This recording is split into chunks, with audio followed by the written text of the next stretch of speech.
Gênesis capítulo 6, de 5 a 12. Viu o Senhor que a maldade do homem se havia multiplicado na terra e que era continuamente mal todo o desígnio do seu coração. Então se arrependeu o Senhor de ter feito o homem na terra, e isso lhe pesou no coração. Disse o Senhor: farei desaparecer da face da terra o homem que criei, o homem e o animal, os répteis e as aves dos céus, porque me arrependo de os haver feito.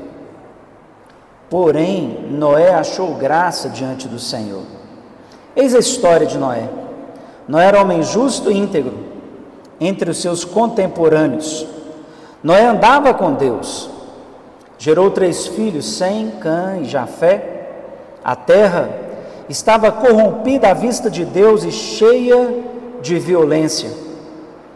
Deus a terra, e eis que estava corrompida, porque todo ser vivente havia corrompido o seu caminho na terra.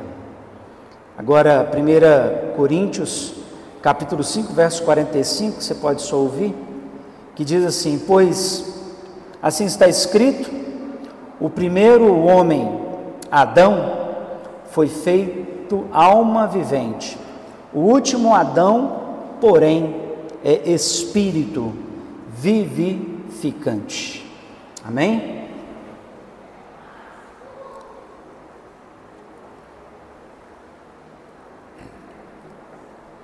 Então, irmãos e irmãs, como eu vinha dizendo, no decorrer do culto até esse momento, a gente vai refletir hoje, até porque estamos diante da ceia do Senhor, sobre esse tema tão recorrente nos nossos dias, né?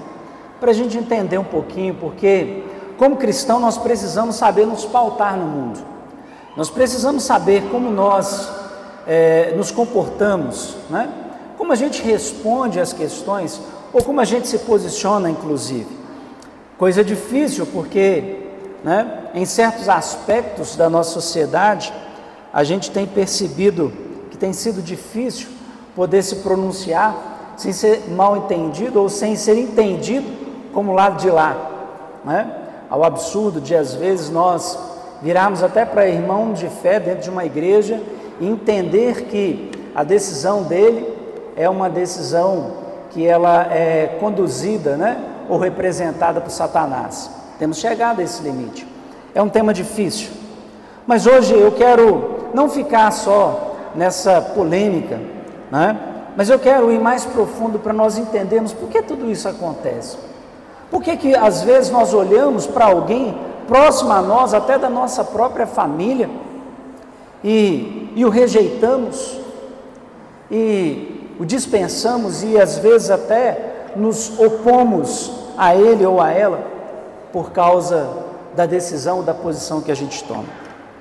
Recentemente nós assistimos na nossa célula de jovens um filme, que também foi outro filme digno de polêmica, né? Chamado A Cabana. Não sei quantos assistiram e viram. Eu particularmente, na verdade, vi ali uma grande paráfrase, né? Uma poesia acerca de como Deus é bom e de como isso incomoda muita gente. Essa é a grande verdade. Muitas pessoas ficaram na polêmica do gênero de Deus. E onde nós aprendemos que Deus tem gênero? Na verdade, a gente olha para a Bíblia e vê que Jesus, né, trata Deus de Pai, mas em determinado momento ele se coloca em figura feminina também, quando ele diz assim: olha, eu queria acolher vocês como a galinha acolhe os seus pintinhos. E se nós no fim acreditamos que Deus é espírito, né, o que a gente faz na verdade a gente chama de antropomorfismo, da nossa forma, lidar com Deus conforme a gente tem conhecimento. Como eu olho para você e você olha para mim, nós tomamos conclusões acerca do ser humano, quando na verdade a imagem e semelhança que temos de Deus não está relacionada a essa questão. Talvez a palavra hoje seja difícil, mas quando que a igreja não deve refletir sobre coisas difíceis? Ao contrário, nós somos chamados a dar razão da esperança que é a nós para o mundo, e se não estivermos devidamente preparados, como fazemos? Apenas pela força da palavra, pela força da maioria, pela força da história religiosa que temos, acredito que não há mais espaço na sociedade para isso. É preciso que a gente volte à Bíblia e a entenda bem. Quem de nós nunca ouviu a frase, né? Todo mundo é corrupto. E quem se atreveria a dizer o contrário disso?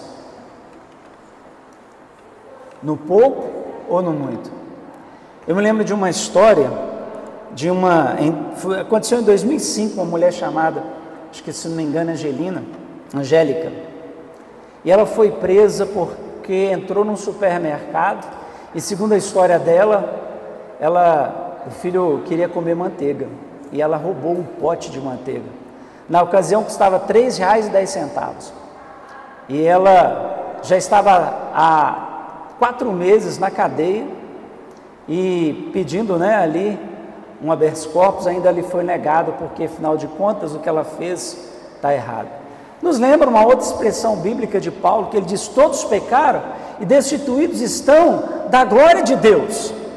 Se é assim, né, como a corrupção dela é maior ou menor do que a minha ou a sua, ou você pensa bem em seu pecado pessoal ou na história da sua vida, será que você não cometeu nunca uma corrupção que ultrapassasse os R$ 3,10? Esse é o lugar muitas vezes que nós estamos. Quando nós pensamos sobre corrupção, a palavra de Deus vai dizer que não há nenhum justo sequer. Ela vai dizer que todos somos corruptos. No texto que acabamos de ler, já desde Noé está dizendo que Deus olhou e desgostou-se de tudo que ele havia criado, né? E intentou no seu coração acabar com tudo, mas ele não fez isso. Ele não fez isso porque ele olhou e encontrou um homem chamado Noé.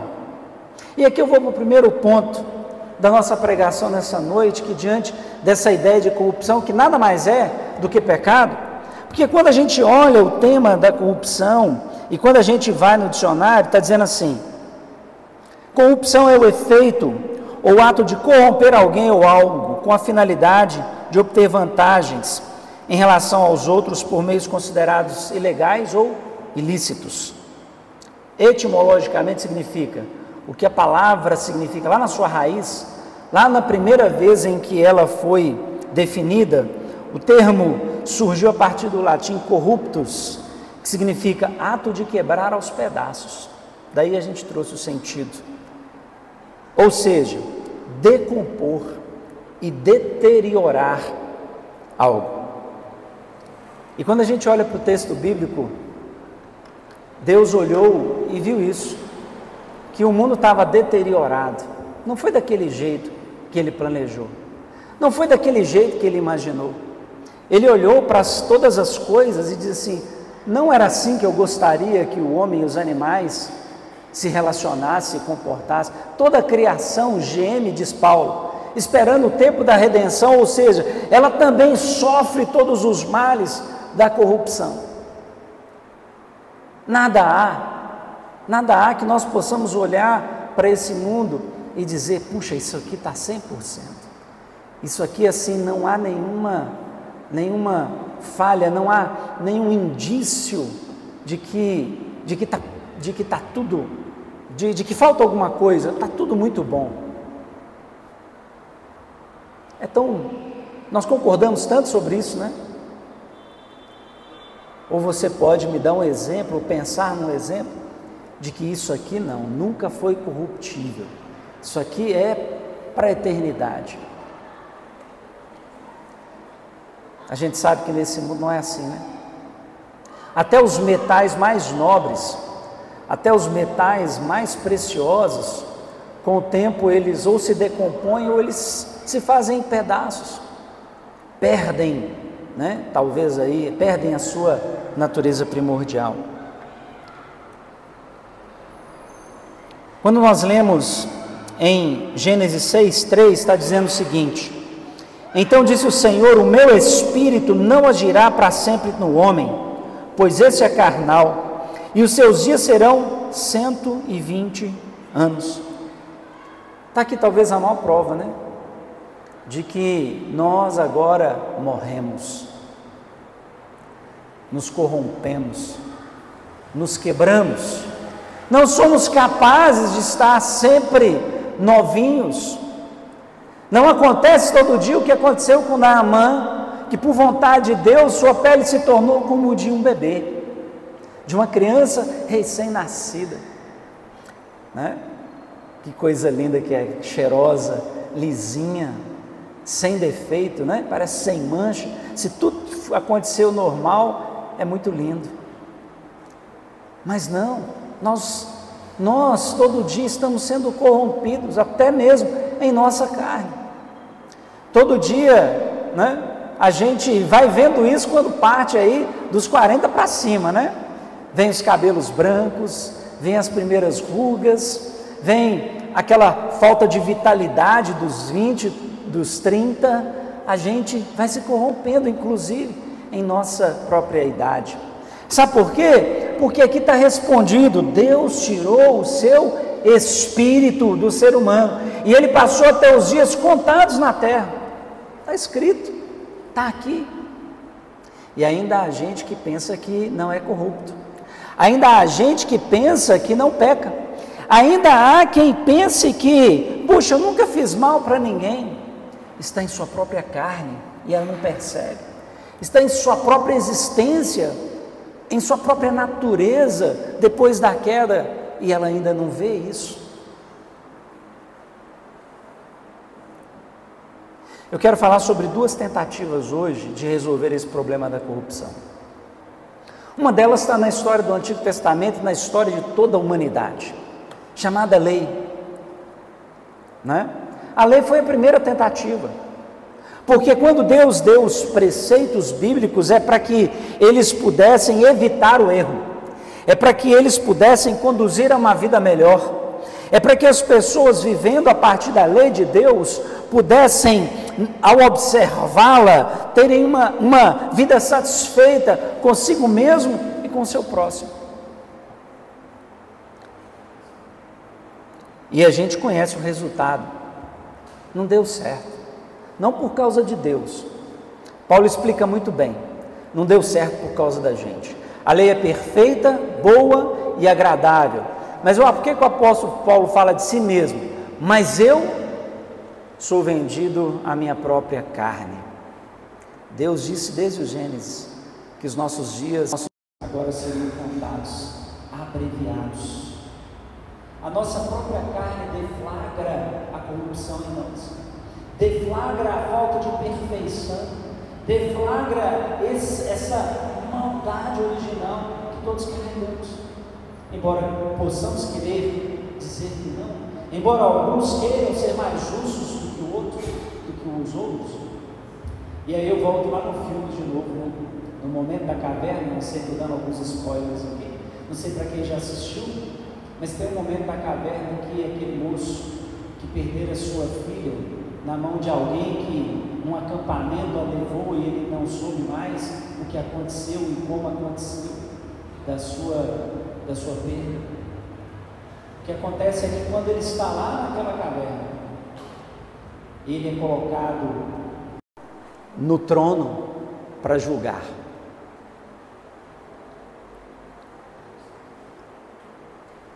Ou seja, agora é dado para ele todo o poder do bem e do mal. Não é isso que o ser humano busca, não é isso que ele buscou, não é isso que a gente desde pequeno vai aprendendo quando estamos diante dos nossos coleguinhas. Eu sou melhor do que ele, não, mas eu sou melhor do que ela, meus filhos são mais educados e melhores do que os dos meus vizinhos,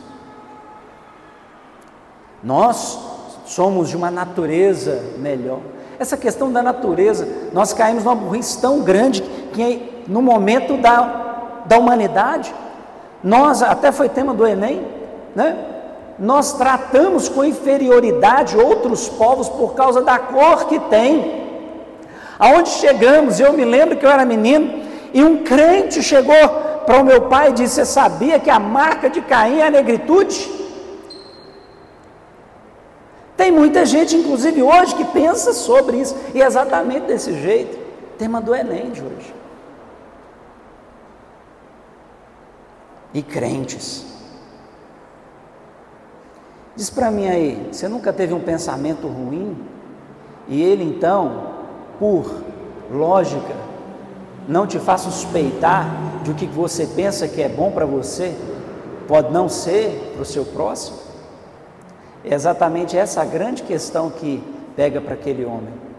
Se você é tão bom, capaz de discernir a bondade da maldade, os bons dos maus, a bondade para você, como você define? Ele disse para o Espírito Santo no filme: não, aquilo que é bom para mim, aquilo que é bom para as pessoas que eu amo, e que é mal para você, não, aquilo que faz mal para mim ou faz mal para aqueles que eu amo.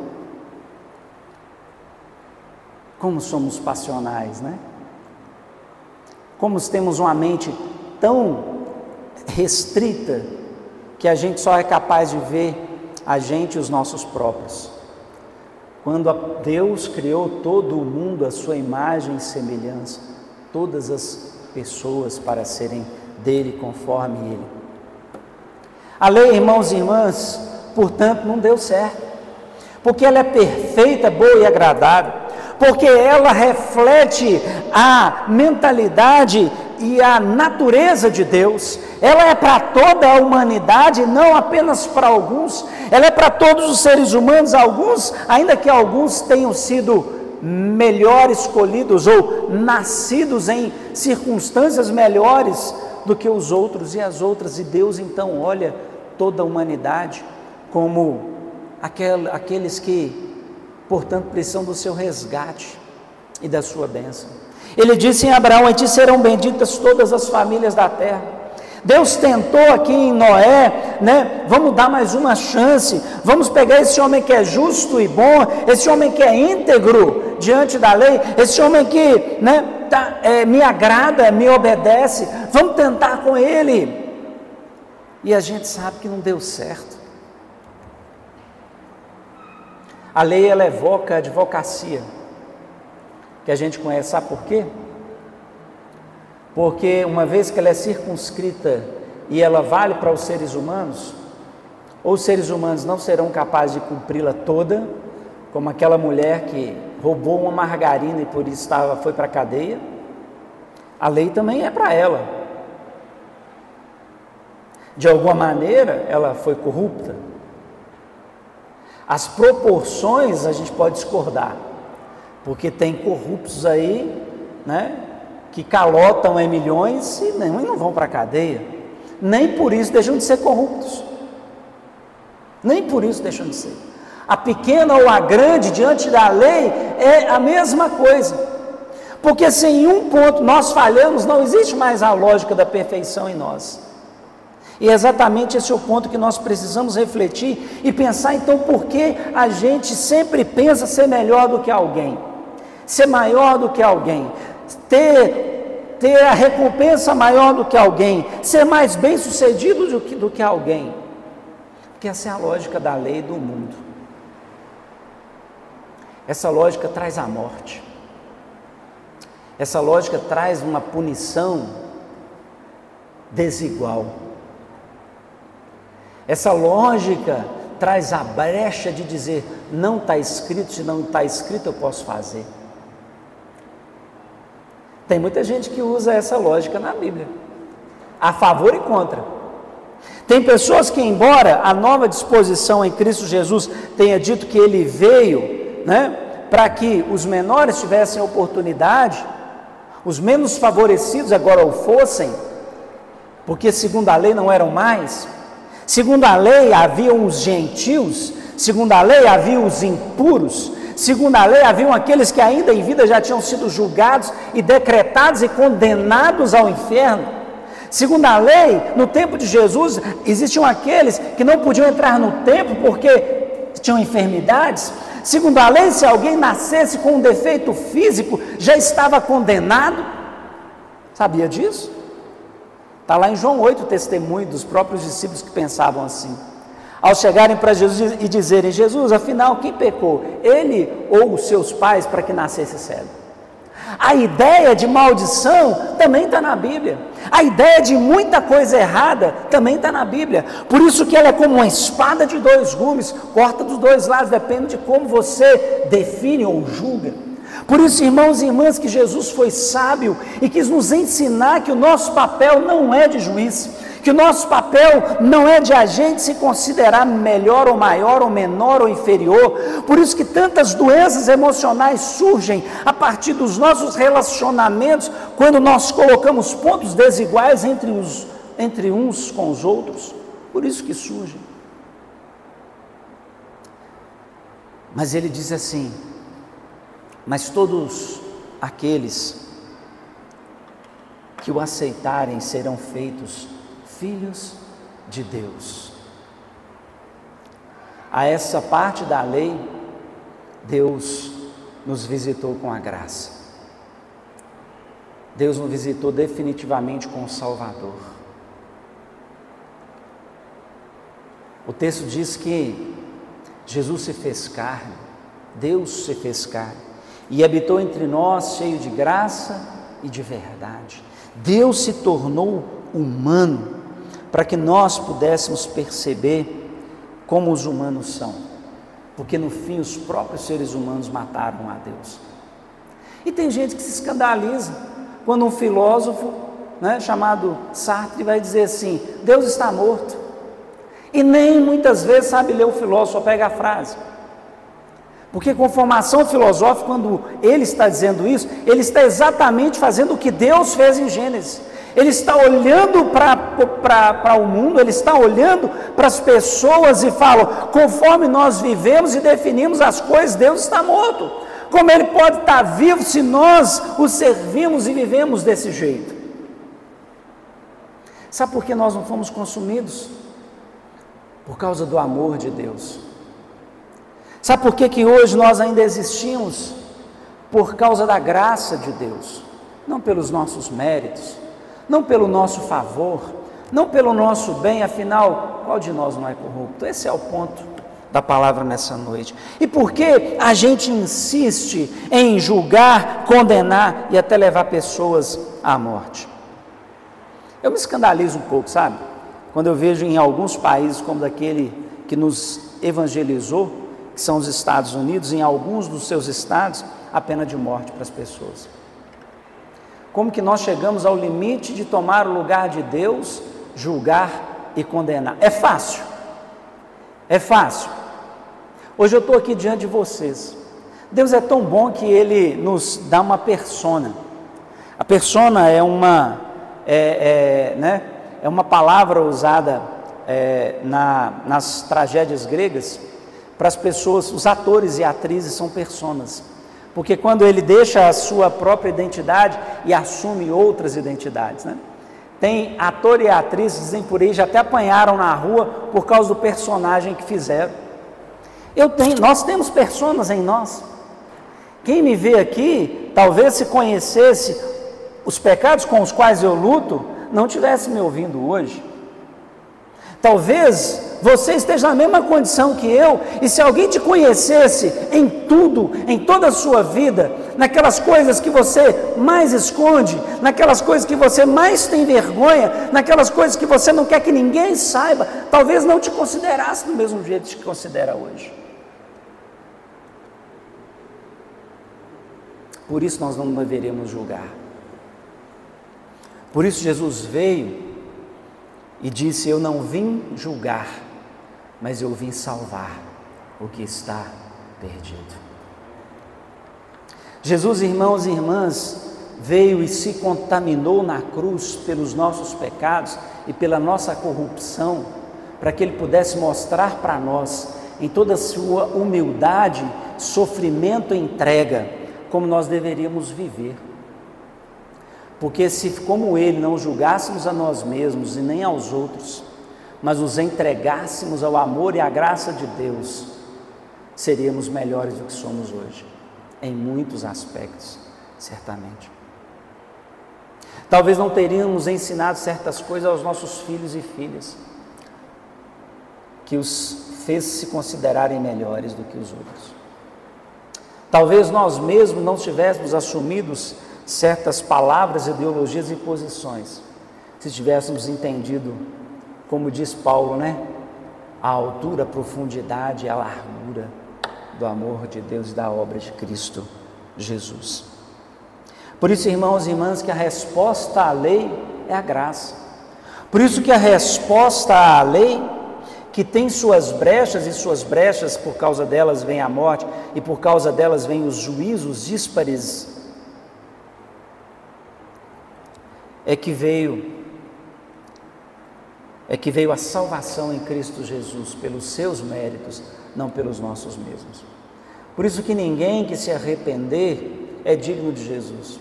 Por isso que ninguém que, ao olhar para si mesmo, não entender o seu lugar de perdido e morto nos seus delitos e pecados, é capaz de receber de Jesus Cristo a redenção, porque a redenção só vem pelo arrependimento, e o novo nascimento só vem porque, pelos méritos de Jesus, nossos pecados são tirados diariamente quando os confessamos. Nossos pecados não são imputados como justiça, mas Jesus Cristo toma o nosso lugar na balança de Deus, e é Ele, portanto, quem se pesa em nosso lugar, e portanto, como nele não há pecado, todos que estão nele não entrarão em juízo, mas passarão da morte para a vida.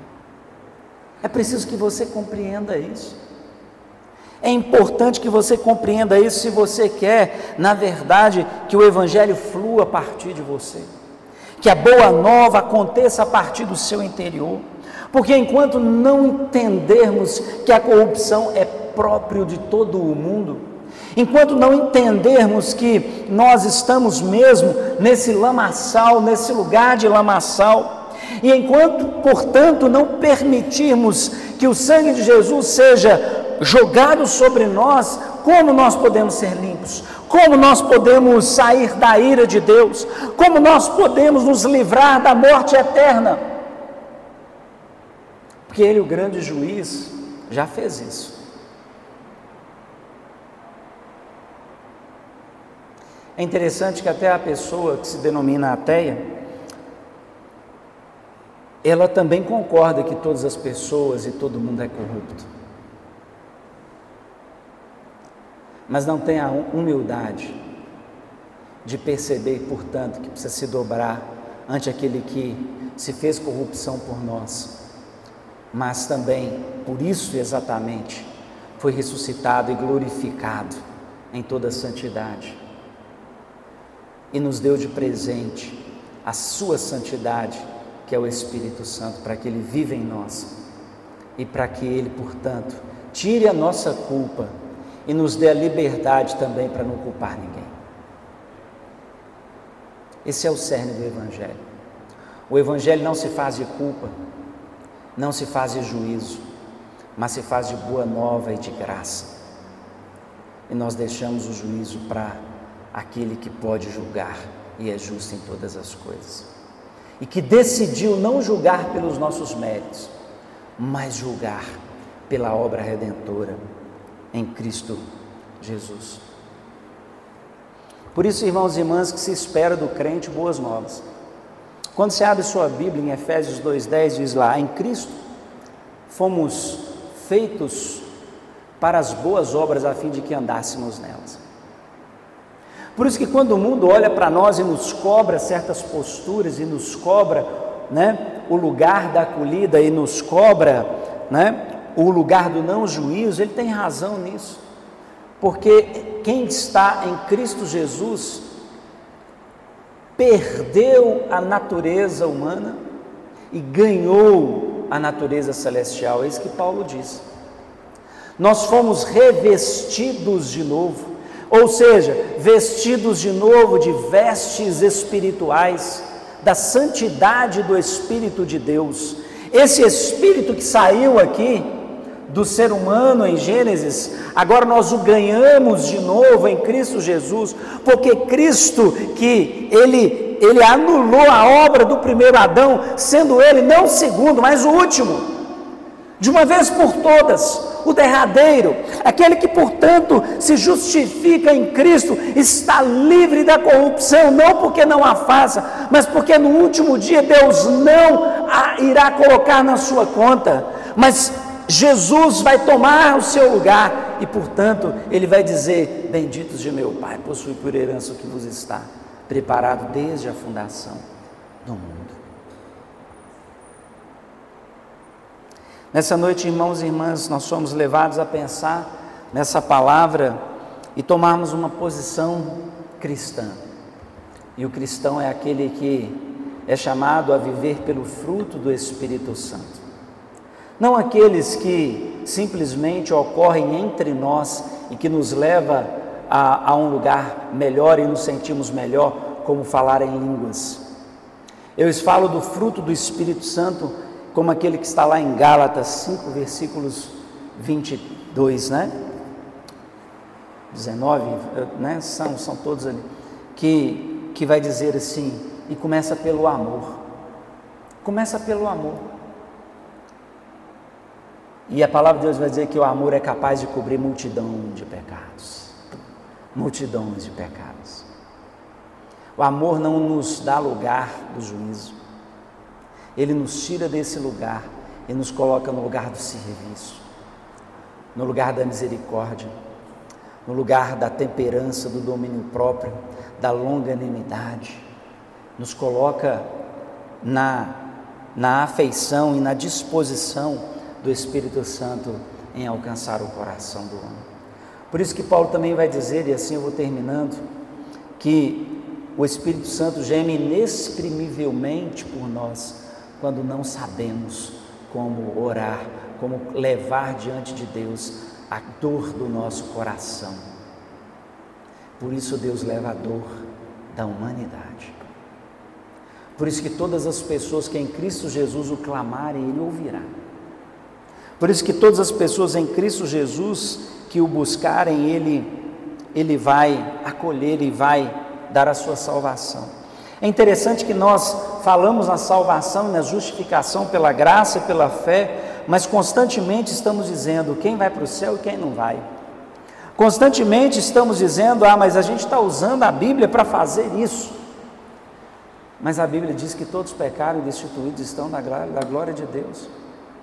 A própria teologia paulina vai dizer que aqueles que sem obra, embora Deus se agrada delas, uma vez que aceitaram a Jesus como Senhor e Salvador, serão salvos. Simples assim, sem medida, sem meias palavras, sem absolutamente nenhuma obra. E agora? Por isso, irmãos e irmãs, eu tenho apelado diversas vezes nesse púlpito para que nós sejamos uma igreja diferente para o mundo que a gente tem hoje. Eu vi, infelizmente, colegas pastores e pastoras da nossa denominação e de outras denominações perderem metade da sua igreja por causa das eleições, porque ele assumiu o lugar,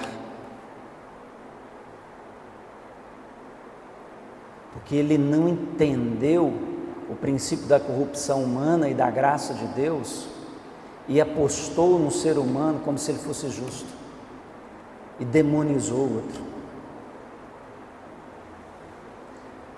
O cristianismo ficou pior nos nossos tempos por causa disso, por causa da política. Eu acho que sobre esse assunto nós assumimos aquilo que, segundo a nossa história, nós entendemos ser melhor, mas não podemos confundir a nossa história e a história humana com a vontade e o reino que Deus tem preparado para nós. Não existe mais, como no Antigo Testamento, lideranças levantadas por Deus e que representam a Deus. Existem lideranças que, na verdade, são levantadas por nós e que deveriam e poderiam assumir em seu serviço uma postura que agrada a Deus. É isso, simples dessa maneira. Deus não nos leva mais a impor as mãos sobre homens e mulheres, a não ser sobre aqueles e aquelas que confessam a Jesus como Senhor e que são nossos irmãos e irmãs. E ainda assim, tem um versículo que diz: maldito o homem que confia no homem. E depois disso eu tive que consolar alguns deles que, durante a campanha eu falei assim: não faz isso, não levanta bandeira de homem, não vai dar certo na sua vida. Você vai ver, você é chamado a levantar a bandeira de Deus e só ela, para ambos os homens e para quaisquer que sejam.